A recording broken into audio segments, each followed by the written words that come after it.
Friends good morning. आज के रौ माছের আলু দিয়ে ঝোল করব আর মাছের মাথা মুড়ি ঘন্ট করব। তার জন্য আমি মাছের মাথা আর মাছের টুকরোগুলোকে ভেজে নিয়েছি। মুড়ি ঘন্টের জন্য ছোট ছোট করে আলু কেটে ভেজে নিয়েছি। মাছের টুকরোগুলি ভেজে নেওয়া হয়ে গেছে আর মাছের ঝোলের জন্য আলু ভাজা হয়ে গেছে। ঘন্টের জন্য মাথাগুলোকে আমি ভেজে নিয়েছি। এখন মুড়ি ঘন্টটা বসাবো। মুড়ি ঘন্ট বসানোর জন্য শুকনো লঙ্কা আর তেজপাতা ফোড়ন দিলাম। মাছের ঝোলটা বানানোর জন্য ফোড়নে দিলাম তেজপাতা, শুকনো লঙ্কা আর গোটা গরম মশলা। এখন বেটে রাখা মশলাগুলো দিয়ে দিলাম। আদা বাটা, রসুন বাটা, পেঁয়াজ বাটা, কাঁচা লঙ্কা বাটা দিয়ে দিলাম।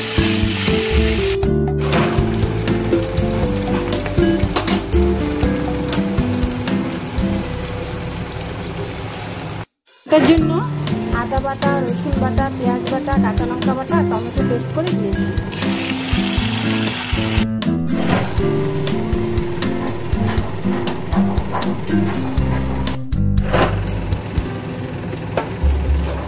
আদা রসুনের গন্ধটা, কাঁচা গন্ধটা বেরিয়ে আসলে তখন আমরা গুঁড়ো মশলা এক এক করে গুঁড়ো মশলা দিয়ে দেবো। লবণ দিলাম স্বাদ মতো, হলুদ দিলাম, জিরা গুঁড়ো দিলাম, কাশ্মীরি লঙ্কার গুঁড়ো দিলাম। দেখি মুড়ি ঘন্টের জন্য মুড়ি ঘন্টের মশলার মধ্যে লবণ দিয়ে দিলাম, হলুদ দিলাম, জিরা গুঁড়ো দিলাম, কাশ্মীরি লঙ্কার গুঁড়ো দিলাম। এখন এই মিশ্রণটাকে ভালো করে মিক্স করব। যখন মশলা থেকে তেলটা বেরিয়ে আসবে তখন ভেজে রাখা আলুগুলো দিয়ে দেবো। দিয়ে মুড়ি ঘন্টার মশলাটাকে আমি মিক্স করছি। মুড়ি ঘন্টার মশলাটা থেকে যখন তেলগুলি বেরিয়ে আসবে তখন মাছের মাথাগুলো আর ভেজে রাখা আলু দিয়ে দেবো।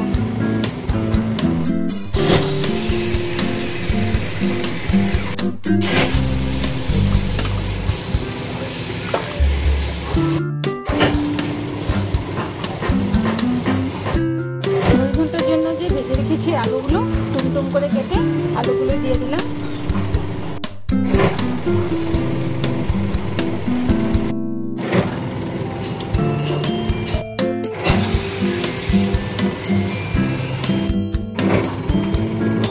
ঘন্টটা চিরা দিয়ে করা যায়, আমি চাল দিয়ে করব।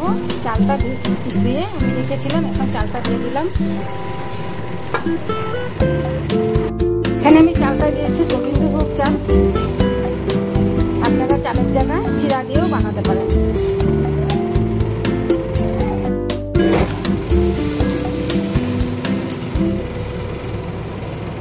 এগুলো যেন ভালো করে সিদ্ধ হয়ে যায় তার জন্য অল্প করে জল দিয়ে দিলাম।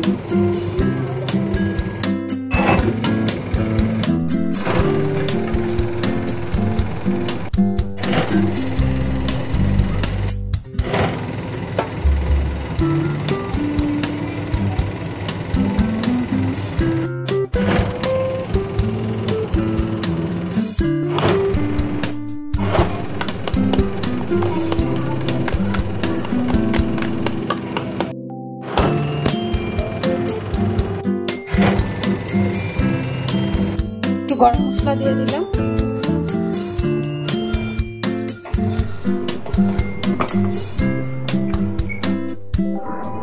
এখন লেবু পাতা দিয়ে দিলাম কয়টা, একটু সেন্টের জন্য। লেবু পাতা দিয়ে এখন ঢেকে রাখবো যতক্ষণ পর্যন্ত না পরিবেশন করি। এদিকে মাছের ঝোলটাও হয়ে গেছে, এখন আমরা ঢাকা সরিয়ে দেখবো।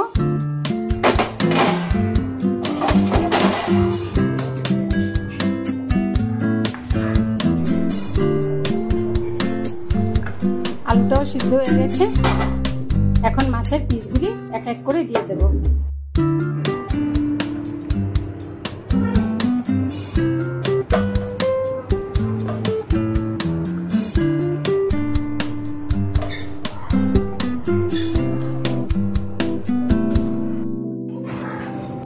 এখন একটু গরম মশলা দিয়ে দিলাম।